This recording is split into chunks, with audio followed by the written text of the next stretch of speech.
When NailPro Magazine reached out to me to create a look inspired by Tulum, I couldn't help but be inspired by the beautiful color palette of Mexican folk art. So we're going to start with Nail Thoughts and Cocoist Color Gel and Spritzer, and we're going to do 2 coats of that. Once that's cured, we're going to use the Cocoist Color Gel in number E126 Milky Coral and just do 2 little swipies with a comb brush. After that's cured, let's add some depth with Presto Color Gel number 3.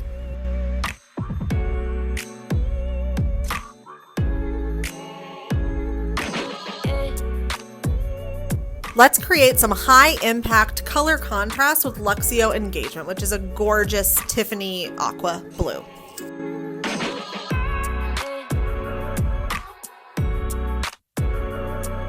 No need to overthink it, just add a couple swipes here and there and you are good to go.